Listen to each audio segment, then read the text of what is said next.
Hello, my name's Elizabeth Peyton-Jones, and today we're going to be talking about the immune system. So, when you're thinking about making your immune system strong, there are a few things to consider. Like, for example, your stress levels. It's so difficult in this day and age not to get stressed. But if you can get away from your stress by having a leisurely walk, by touching a dog, for example, if you've got pets, they're fabulous for de-stressing. This will be very, very good for your immune system just to relax. The next thing that's really important to consider is, remember, this is an army. An army really need to be fit, and that means exercise. So just get out there. It doesn't matter what you're doing. It does have to be doing something for you. So walk a little bit faster than you should do. Get up those stairs rather than taking the lift. All these things can help invigorate. And the next thing you have to consider is sleep. An army, of course, needs its rest. So if you want to rest your army and you want your immune system to be strong, you also need to rest. And then, of course, there's food. And you've got to remember that 70% of your immune system is in your gut, and you have to feed that gut flora. So what else do you need? Well, you need vitamin D, so it's very important if you're not going outside and getting that sunshine, you're getting it from your food. You have to think about vitamin C, you have to think about zinc, and you have to think of selenium and antioxidants. When you're thinking of antioxidants, just think colour, lots of bright coloured vegetables.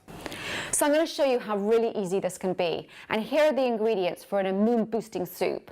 Very quick, very easy. So onions have fructooligosaccharides in them, and they feed gut flora. So these are very good for your immune system. Okay, so you just need to add a tablespoon of coconut butter. And then as this is melted down, just add your onions. I like to steam fry my food, so I'm going to add some water to this. It's much better for it and for you. So garlic is great for viruses. It kills virus, bacteria. It's a fabulous antifungal. It boosts and stimulates your immune system, and it's something that you should have whether you're ill or not. Okay, we're just going to add the garlic here.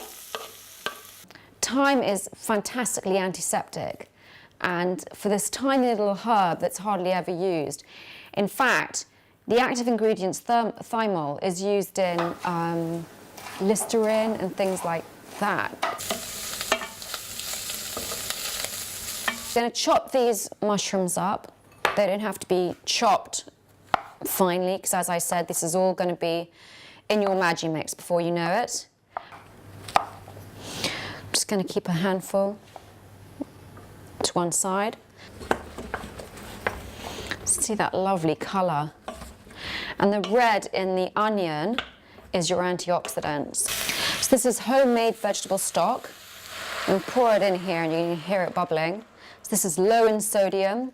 It's high in nutrients, vitamins. Very, very good for you. And I'm going to let that simmer for 20 minutes. All right, so you just need to drain the cannellini beans. Of course, you can cook this from fresh if you'd like to, but if you don't have time, you know, it's fine to use the tinned ones. Try and make sure that they're organic and they don't have sulfites in them and extra salt. Just rinse it through with some water. And then this is going to be bubbling and simmering for 20 minutes.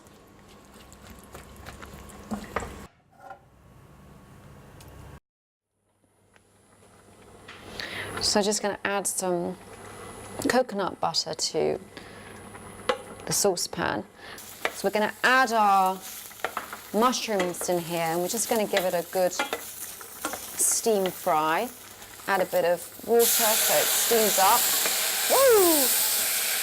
And when they've almost done, we're going to add the pine nuts, because pine nuts have their own oil in them, and they cook themselves.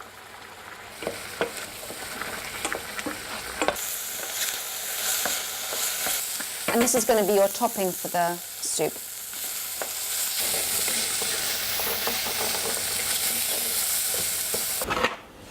Okay, so that's been our 20 minutes and it has reduced down and it's looking absolutely gorgeous. And then we're just going to blend this up so it's nice and creamy. Into the bowl.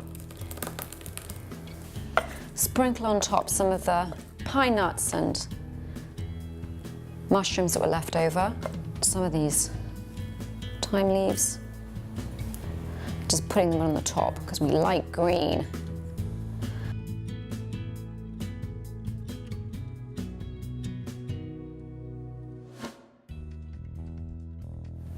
So this is nice and creamy, but you know what? If you wanted it a little bit more creamy, that extra creamy taste, you could always add some more coconut milk to it, for example, and create the difference.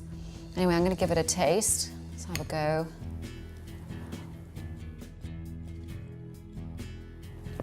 And that's good. You can really taste the thyme in that. It's fantastic. So, if you want to learn more about this recipe and the immune system and other things that might interest you, go to my website, epjhealth.com.